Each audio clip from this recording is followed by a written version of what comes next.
Om Shanti. Good morning. साकार मुरली 6-1-21।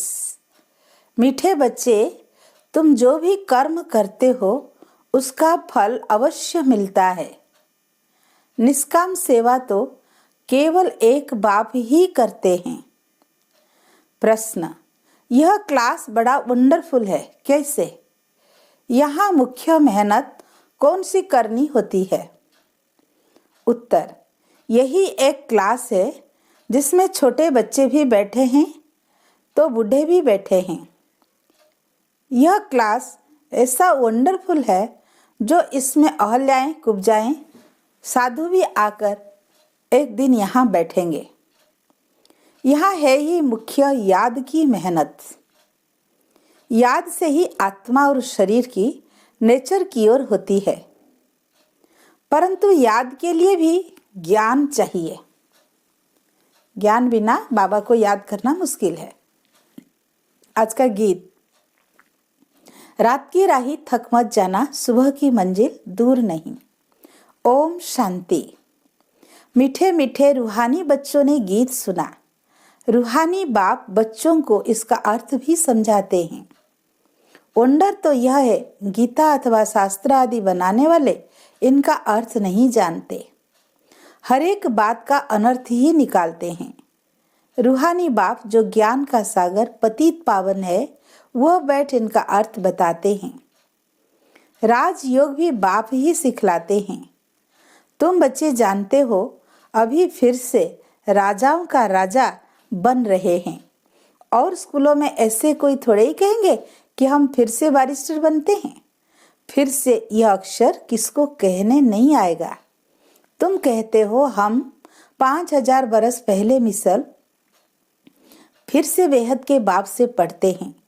यह विनाश भी फिर से होना है जरूर। कितने बड़े बड़े बम्स बनाते रहते हैं, बहुत पावरफुल बनाते हैं, रखने लिए तो नहीं बनाते हैं ना। यह विनाश भी शुभ कार्य के लिए है ना। तुम बच्चों को डरने की कोई दरकार नहीं है। यह है कल्याणकारी लड़ाई। बाप आते ही है कल्याण के लिए। कहते भी है, बाप आकर ब्रह्मा द्वारा स्थापना, शंकर द्वारा विनाश का कर्तव्य कराते हैं। तो ये बम्स आदि है ही विनाश के लिए, इनसे जास्ती और तो कोई चीज है नहीं। साथ साथ नेचुरल कैलेमिटीज भी होती है, उनको कोई ईश्वरीय कैलेमिटीज नहीं कहेंगे। यह कुदरती आपदाएं ड्रामा में नूंद है। यह कोई नई बात नहीं। कितने बड़े बड़े बम बनाते रहते हैं, कहते हम शहरों के शहर खत्म कर देंगे। अभी जो जापान की लड़ाई में बम्स चलाए, ये तो बहुत छोटे थे। अभी तो बड़े बड़े बम्स बनाए हैं। जब जास्ती मुसीबत में पड़ते हैं, सहन नहीं कर सकते, तो फिर बम्स शुरू कर लेते हैं। कितना नुकसान होगा वो भी ट्रायल कर देख रहे हैं। अरबों रुपया खर्च करते हैं। इन बनाने वालों की तनख्वाह भी बहुत होती है। तो तुम बच्चों को खुशी होनी चाहिए, पुरानी दुनिया का ही विनाश होना है। तुम बच्चे नई दुनिया के लिए पुरुषार्थ कर रहे हो। विवेक भी कहता है पुरानी दुनिया खत्म होनी है जरूर। बच्चे समझते हैं कलयुग में क्या है, सतयुग में क्या होगा। तुम अभी संगम पर खड़े हो, जानते हो सतयुग में इतने मनुष्य नहीं होंगे, तो इन सब का विनाश होगा। यह कुदरती आपदाएं कल पहले भी हुई थी। पुरानी दुनिया खत्म होनी ही है। कैलेमिटीज तो ऐसी बहुत होती आई है, परंतु वह होती है थोड़ी अंदाज में। अभी तो ये पुरानी दुनिया सारी खत्म होनी है। तुम बच्चों को तो बहुत खुशी होनी चाहिए। हम रूहानी बच्चों को परमपिता परमात्मा बाप बैठ समझाते हैं। यह विनाश तुम्हारे लिए हो रहा है। यह भी गायन है, रुद्र ज्ञान यज्ञ से विनाश ज्वाला प्रज्वलित हुई। कई बातें गीता में हैं जिनका अर्थ बड़ा अच्छा है, परंतु कोई समझते थोड़े ही है। वो शांति मांगते रहते हैं। तुम कहते हो जल्दी विनाश हो तो हम जाकर सुखी हुए। बाप कहते सुखी तब होंगे जब सतो प्रधान होंगे। बाप अनेक प्रकार की पॉइंट्स देते हैं, फिर कोई की बुद्धि में अच्छी रीति बैठती है, कोई की बुद्धि में कम। बुढ़ियाएं समझती है शिव बाबा को याद करना है, बस उनके लिए समझाया जाता है अपने को आत्मा समझ बाप को याद करो। फिर भी वर्षा तो पा लेती है, साथ में रहती है। प्रदर्शनी में सब आएंगे, अजामिल जैसी पाप आत्माओं, गणिकाओं आदि सबका उद्धार होने का है। मेहतर भी अच्छे कपड़े पहनकर आ जाते हैं। गांधी जी ने अछूतों को फ्री कर दिया, साथ में खाते भी हैं। बाप तो और भी मना नहीं करते हैं, समझते हैं इन्हों का भी उद्धार करना ही है। काम से कोई कनेक्शन नहीं है, इसमें सारा मदार है बाप के साथ बुद्धि योग लगाने का। बाप को याद करना है। आत्मा कहती है मैं अछूत हूँ। अब हम समझते हैं हम सतो प्रधान देवी देवता थे, फिर पुनर्जन्म लेते लेते अंत में आकर पतित बने हैं। अब फिर मुझे आत्मा को पावन बनना है। तुमको मालूम है सिंध में के भिलनी आती थी, ध्यान में जाती थी, दौड़कर आए मिलती थी। समझाया जाता था इनमें भी आत्मा तो है ना। आत्मा का हक है अपने बाप से वर्षा लेना। उनके घर वालों को कहा गया इनको ज्ञान उठाने दो। बोले हमारी बिरादरी में हंगामा होगा। डर के मारे उनको ले गए। तो तुम्हारे पास आते हैं, तुम किसी को मना नहीं कर सकते हो। गाया हुआ है अबल्याएं, गणिकाएं, भिलनियाँ, साधु आदि सबका उद्धार करते हैं, साधु लोगों से लेकर भिलनी तक। तुम बच्चे अभी यज्ञ की सर्विस करते हो तो इस सर्विस से बहुत प्राप्ति होती है, बहुतों का कल्याण हो जाता है। दिन प्रतिदिन प्रदर्शनी सर्विस की बहुत वृद्धि होगी। बाबा ब्याजेस भी बनवाते रहते हैं। कहाँ भी जाओ तो इस पर समझाना है, यह बाप, यह दादा, यह बाप का वर्षा।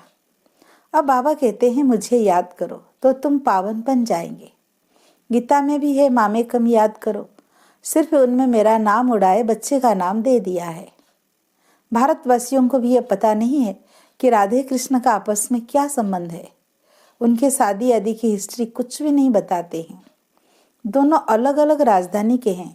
यह बातें बाप बैठ समझाते हैं। यह अगर समझ जाए और कह दे किसी भगवान हुआज तो सब उनको भगा दे। कहे तुम ये फिर कहाँ से सीखे हो, वो कौन सा गुरु है। कहे बिके हैं तो सब बिगड़ जाए, इन गुरुओं की राजाई चट हो जाए। ऐसे बहुत आते हैं, लिख कर भी देते हैं, फिर गुम हो जाते हैं। बाबा बच्चों को कोई भी तकलीफ नहीं देते हैं, बहुत सहज युक्ति बतलाते हैं। कोई को बच्चा नहीं होता है तो भगवान को कहते हैं बच्चा दो, फिर मिलता है तो उनकी बड़ी अच्छी परवरिश करते हैं, पढ़ाते हैं। फिर जब बड़ा होगा तो कहेंगे अब अपना धंधा करो। बाप बच्चे को परवरिश कर उनको लायक बनाते हैं तो बच्चों का सर्वेंट ठहराना, यह बाप तो बच्चों की सेवा कर साथ ले जाते हैं। वो लौकिक बाप समझेगा बच्चा बड़ा हो अपने धंधे में लग जाए, फिर हम बूढ़े होंगे तो हमारी सेवा करेगा। यह बाप तो सेवा नहीं मांगते हैं, यह है ही निष्काम। लौकिक बाप समझते हैं जब तक जीता हूँ तब तक बच्चों का फर्ज है हमारी संभाल करना, यह कामना रखते हैं। यह बाप तो कहते हैं मैं निष्काम सेवा करता हूँ, हम राजाई नहीं करते हैं। मैं कितना निष्काम हूँ, और जो कुछ भी करते हैं तो उसका फल उनको जरूर मिलता है। यह तो है सबका बाप। कहते मैं तुम बच्चों को स्वर्ग की राजाई देता हूँ, तुम कितना ऊंच पद प्राप्त करते हो। मैं तो सिर्फ ब्रह्मांड का मालिक हूँ, सो तो तुम भी हो, परंतु तुम राजाई लेते हो और गंवाते हो। हम राजाई नहीं लेते हैं ना गंवाते हैं। हमारा ड्रामा में यही पार्ट है। तुम बच्चे सुख का वर्षा पाने का पुरुषार्थ करते हो, बाकी सब सिर्फ शांति मांगते हैं। वो गुरु लोग कहते हैं सुख कागविष्ठा समान है, इसलिए वो भी शांति चाहते हैं। वह यह नॉलेज उठा न सके, उनको सुख का पता ही नहीं है। बाप समझाते हैं शांति और सुख का वर्षा देने वाला एक मैं ही हूँ। सतयुग त्रेता में गुरु होता नहीं, वहाँ रावण ही नहीं, वो है ही ईश्वरीय राज्य। यह ड्रामा बना हुआ है, यह बातें और किसी की बुद्धि में बैठेगी नहीं। तो बच्चों को अच्छी रीति धारण कर और ऊंच पद पाना है। अभी तुम हो संगम पर, जानते हो नई दुनिया की राजधानी स्थापन हो रही है, तो तुम हो ही संगम पर। बाकी सब है कलयुग में, वो तो कल्प की आयु ही लाखों बरस कह देते हैं। घोर अंधियारे में है ना, गाया भी हुआ है, कुंभकर्ण की नींद में सोए पड़े हैं। विजय तो पांडवों की गाई हुई है। तुम हो ब्राह्मण, यज्ञ ब्राह्मण ही रचते हैं। ये तो सबसे बड़ा बेहद का भारी ईश्वरीय रुद्र यज्ञ। वो हद के यज्ञ अनेक प्रकार के होते हैं, यह रुद्र यज्ञ एक ही बार होता है। सतयुग त्रेता में फिर कोई यज्ञ होता नहीं, क्योंकि वहां कोई आपदा आदि की बात नहीं। वह है सब हद के यज्ञ। यह है बेहद का, यह बेहद का बाप का रचा हुआ यज्ञ है, जिसमें बेहद की आहुति पड़नी है। फिर आधा कल्प कोई यज्ञ नहीं होगा।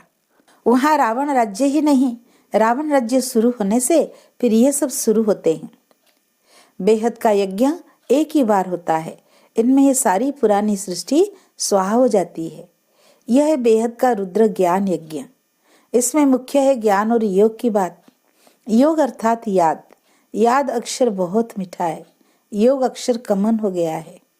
योग का अर्थ कोई नहीं समझते हैं, तुम समझा सकते हो। योग अर्थात बाप को याद करना। बाबा, आप तो हमको वर्षा देते हैं बेहद का। आत्मा बात करती है, बाबा आप फिर से आए हो, हम तो कितना आपको भूल गए थे। आपने हमको बादशाही दी थी, अब फिर आकर मिले हो। आकर श्रीमत पर, आपकी श्रीमत पर हम जरूर चलेंगे। ऐसे से अंदर में अपने साथ बातें करनी होती है। बाबा आप तो हमें बहुत अच्छा रास्ता बताते हो। हम कल्प कल्प भूल जाते हैं, अभी बाप फिर अभूल बनाते हैं। इसलिए अब बाप को ही याद करना है। याद से ही वर्षा मिलेगा। मैं जब सन्मुख आता हूँ तब तुमको समझाता हूँ, तब तक गाते रहते हैं, दुख हरता सुख करता आप हो। महिमा गाते हैं, परंतु न आत्मा को न परमात्मा को जानते हैं। अभी तुम समझते हो, इतनी छोटी बिंदी में अविनाशी पाठ नूंधा हुआ है। यह भी बाप समझाते हैं। उनको कहा जाता है परम पिता परमात्मा अर्थात परम आत्मा।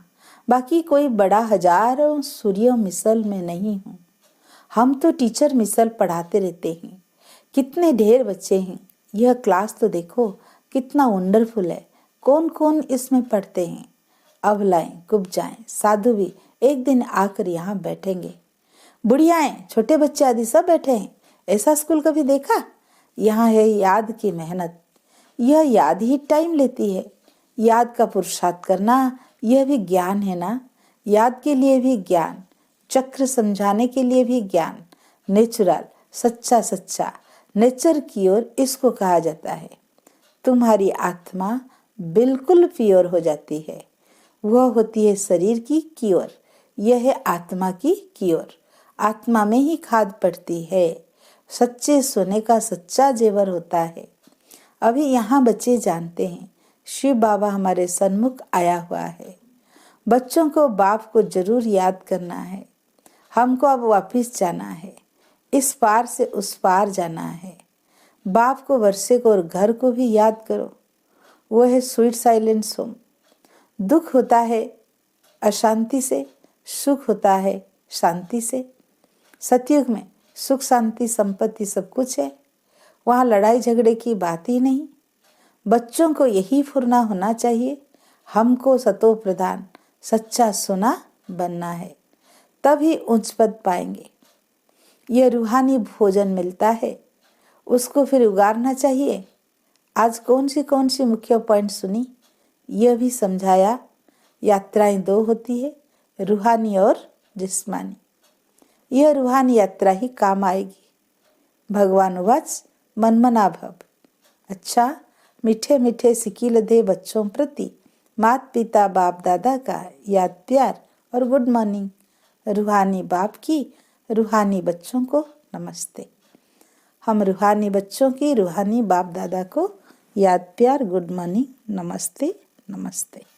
धारणा के लिए मुख्य सार। पहला पॉइंट, यह विनाश भी शुभ कार्य के लिए है, इसलिए डरना नहीं है।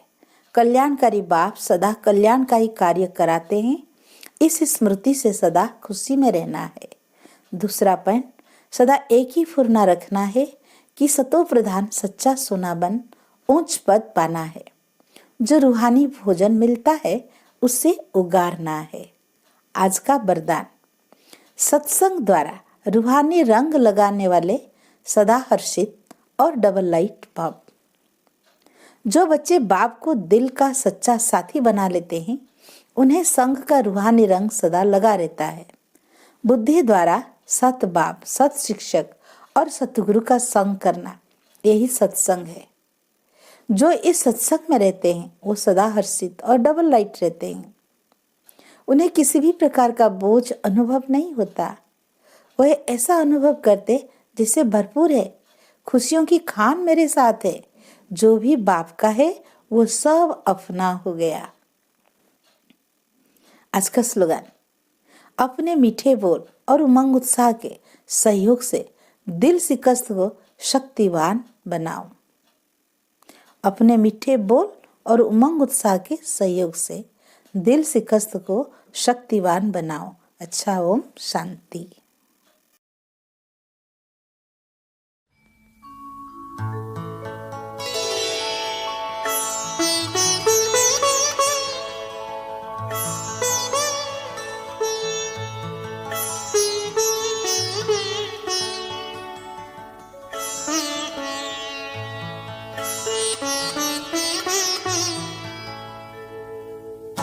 तुम सा हसीन बाबा, तुम सा हसीन बाबा, कोई नहीं जहां में, कोई नहीं जहां में।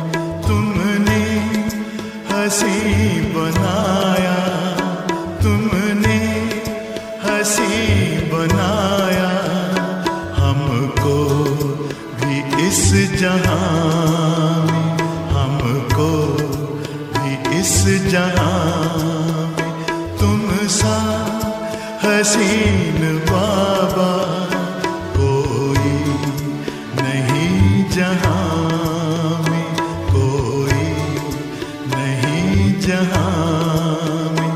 तुम सा हसीन बाबा।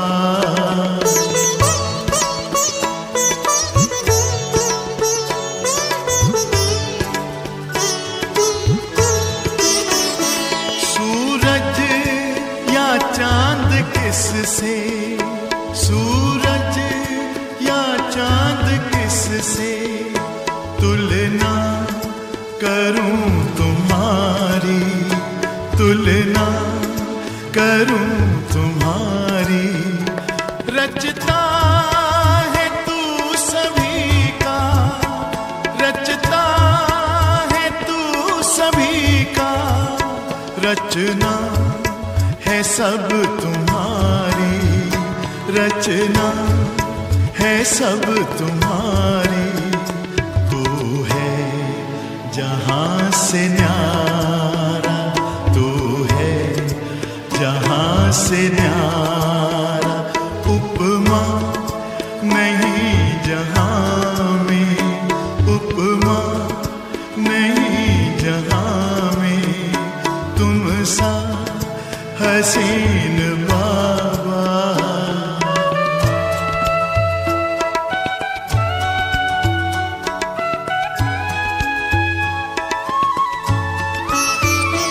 नजरें पड़ी जो तुम पर, नजरें पड़ी